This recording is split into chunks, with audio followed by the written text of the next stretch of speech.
Joe, il se toule, il joue à la police. Phil, t'es juste malhonnête. Coralie Maillard qui dit « Ah, Kat, t'es pas là pour les bonnes raisons. » C'est quoi les bonnes raisons d'aller à Occupation Double? Tous les gars, un par un, là, qui vont y parler. « Ah, mais tu sais, bro, c'était pas toi. » Hey, oui, c'est lui. Salut, ici Isabelle B pour Nasty Québec. Et c'est vendredi, alors vous le savez, on parle encore d'OD. Cette semaine, oh mon Dieu, qu'il faut qu'on en parle parce que ça a été la semaine la plus croustillante depuis le retour d'Occupation Double à OD Bali. En fait, si je reviens sur OD Bali, peut-être la scène la plus croustillante depuis la scène du couteau avec Joanie à OD Bali. Parce que ça, c'est vraiment difficile à battre. La semaine a commencé en force avec l'élimination hyper crève-cœur de Joe et Clémence. Petite larme, minute de silence. Ça n'a pas d'allure. Honnêtement, je comprends, c'est un jeu de stratégie, mais on n'a pas vu ça depuis Dani et Christina, si je me trompe pas, là. Que les gens fassent juste, tu sais, Dani et Christina, je t'aime, B! Je t'adore. Je t'adore aussi. Je suis seule ici. Mais moi aussi. Les gens qui fassent juste se mettre en gang pour déséliminer quelqu'un juste parce qu'ils l'aiment pas, ça fait longtemps qu'on n'avait pas vu ça, là, surtout un couple. Parce que par le passé, oui, il y a des candidats qui se font éliminer parce qu'ils font pas l'unanimité, mais enlever un couple gratuitement comme ça quand il y a des gens qui sont pas matchés, c'était quand même lourd. Parce qu'on s'entend, ça reste un jeu de dating.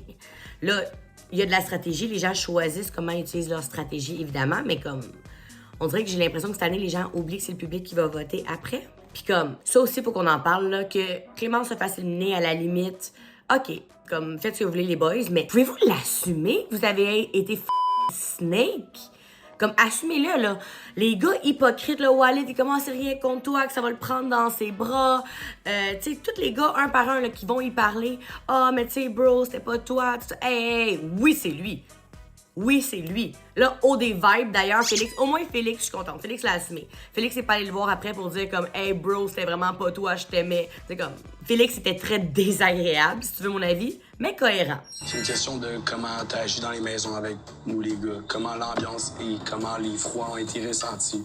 Puis là, Philippe qui renchérit « On peut pas cruiser quand on n'a pas une bonne ambiance. » Pardon? C'est sûr que tu me niaises. Comme, c'est quoi cet argument-là? T'es comme, donnez des arguments corrects, là. Hey, on est stratégique, c'est une bonne décision, whatever, puis comme, assumez-le. Puis même Jonathan, il me disait, faites juste le dire, vous voulez que je sorte, là, comme, essayez pas de passer par 8 chemins. Sinon, si vous voulez mon avis honnête, cette délibération-là, je pense que Rami et Jimmy, même si on les aime beaucoup, ils sont donc bien gentils parce qu'ils ont pas été méchants, moi, je trouve qu'ils ont été deux moutons. Malheureusement. Rami, à date, je l'aime. Tu sais, on le connaît pas beaucoup, il est beau, il a l'air fin, mais comme, de se dire, moi, je me retire de ça, c'est juste une manière de se déresponsabiliser, selon moi. Jimmy aussi, que Jimmy, on voit qu'il est pas d'accord avec la décision, mais il veut pas se mettre les gars à dos, fait qu'ils se rangent de leur côté, mais comme, selon moi, si tu fais pas partie de la solution, tu fais partie du problème, là. Fait que si Rami et Jimmy avaient mis leur culotte, avaient dit, écoutez, guys, je trouve pas que c'est une décision qui fait du sens pour le but du jeu, Joe serait encore là, tu comprends? Fait que c'est quand même dommage là, que les gars aient juste décidé de laisser Félix, Isaac puis Phil runner le show. Dans le même ordre d'idée, si on parle de stratégie et d'hypocrisie, j'ai trouvé ça tellement triste pour Clémence. Clémence qui est sortie avec des good vibes, qui était comme, you know what, je vais prendre le positif. J'étais avec Joe, Joe il me suit, finalement elle est allée dans le CA, mais super belle attitude. Puis quand elle arrive puis elle parle à Jay, elle est comme « Ah, je suis tellement contente pour les filles, je les aime, ils restent toutes. » Hey, pendant ce temps-là, les filles, ils manigançaient contre elle cette semaine pour qu'elles sortent, là. Fait que t'as comme Clémence super pure, super gentille, puis les filles qui sont super contentes. D'ailleurs, je sais pas si tu avais vu le clin d'œil de Coralie Maillard quand Clémence s'est fait éliminer. Les fans n'ont pas manqué de le remarquer. Bref, tout ça, c'était tellement la pagaille que la production a intervenu. Elle a fait un message sur les réseaux sociaux disant que les candidats avaient du soutien, etc. Par contre, Joe, quand il s'est adressé à Julie Snyder la semaine des 4 juillet, il a dit qu'il trouvait que la production n'avait pas fait le meilleur travail. Donc, ça, c'est discutable. Pour la première fois, d'ailleurs, aussi, les commentaires sur les photos Instagram de chaque candidat ont été barrés.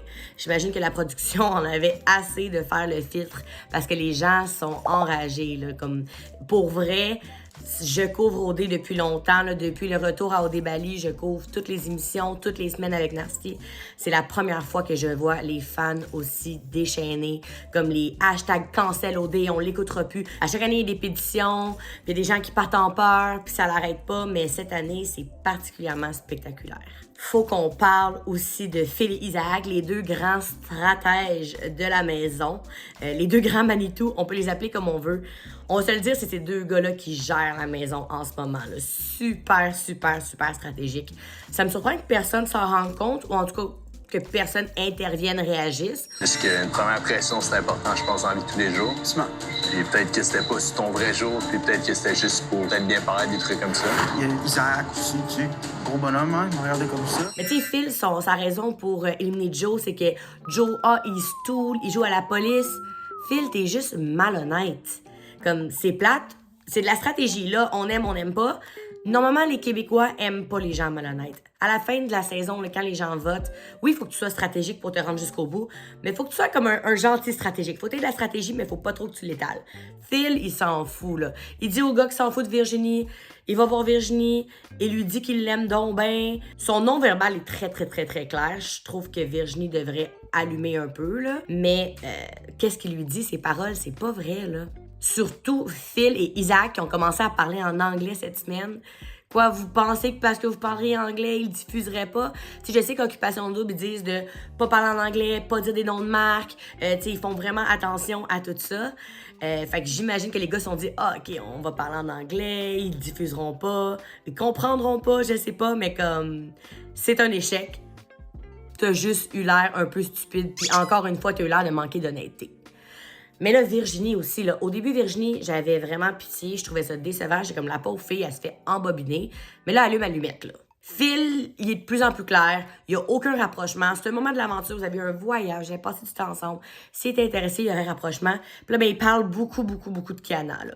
Quand il est sorti de l'aventure, j'ai parlé avec Dominique, puis Dominique nous a dit que les filles essayaient de dire à Virginie que Phil la niaisait. Mais Virginie, elle allumait pas trop, elle était un petit peu dans le déni, puis Dominique était comme, ben, c'est un peu difficile à dire à ton ami, allume, là. Tu veux pas y faire de peine, tu sais, Virginie, c'est une fille sensible. Si on revient sur le deuxième tapis rouge, évidemment, tout le monde rentre!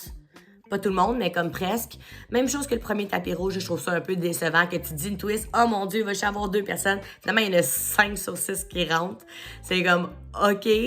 C'est vraiment gênant aussi pour Sabrina, qui est la seule personne qui se ramasse à pas rentrer. Tu sais, je sais que c'est un peu un hasard à cause de Joe, mais c'est un peu plate. Là, sinon, il y a eu le plus gros tea de la saison. Oh my God! Donc, le milieu des influenceurs au Québec, c'est un milieu assez petit. C'est quand même serré, tout le monde se connaît, tout le monde va dans les mêmes événements. Tu sais, les PR qui connaissent des événements médias invitent pas mal tout le temps le même monde. Donc, il y a un cercle qui se crée.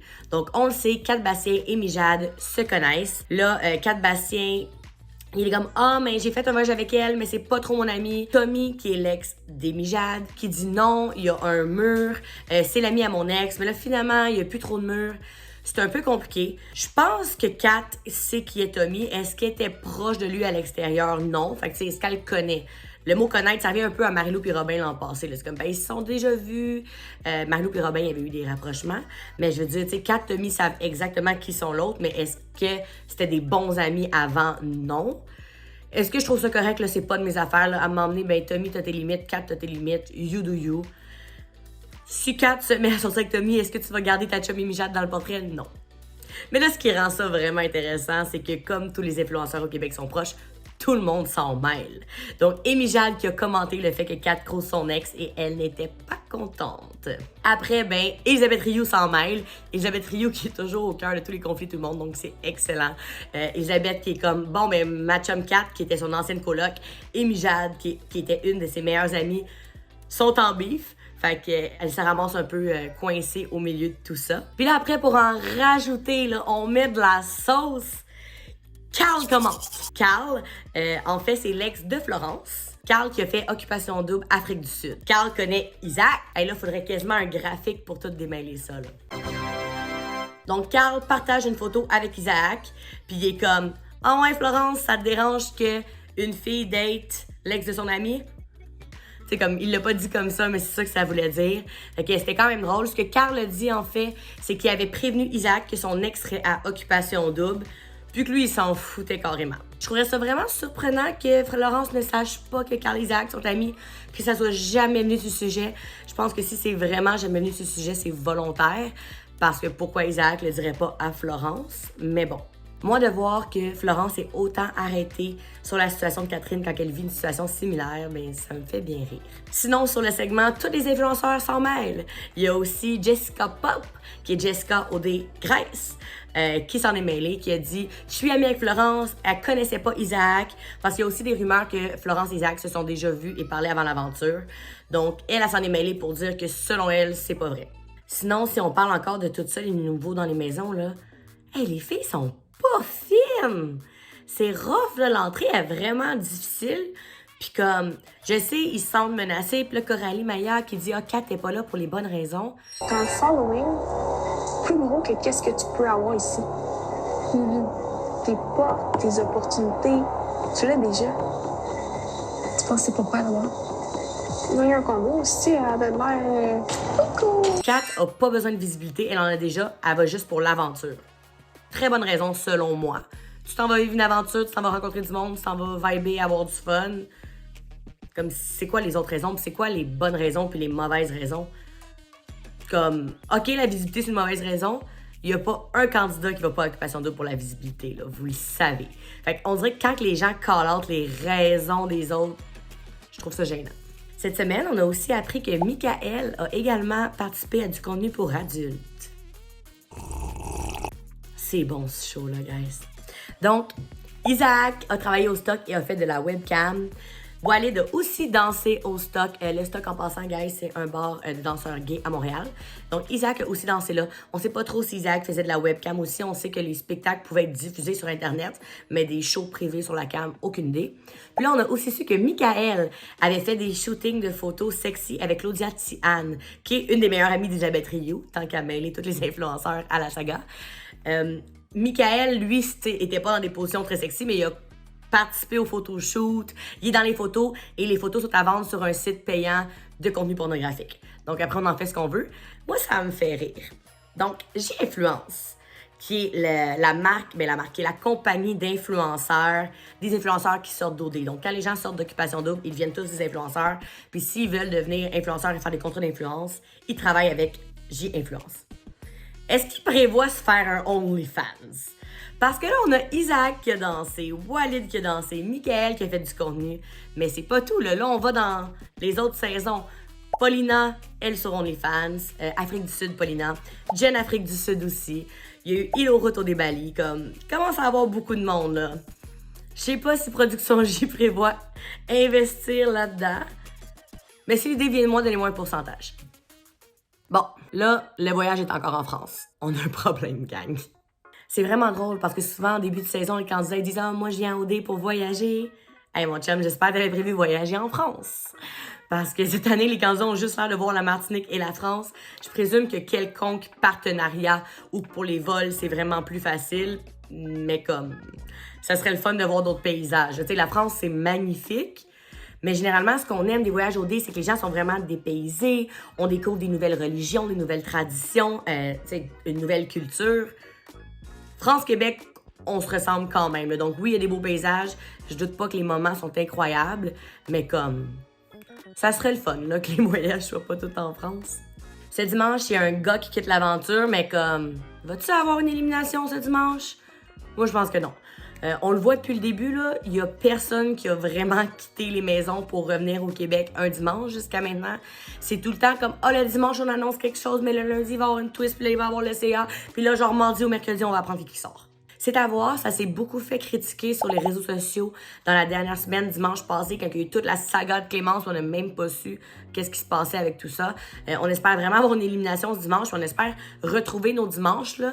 Tu sais, il y a un humoriste, Tommy, qui le disait. Hey, les éliminations, c'est comme la messe, c'est le dimanche que ça se passe. Fait 3 semaines qu'on attend pour qu'il se passe de quoi, ça brasse un peu.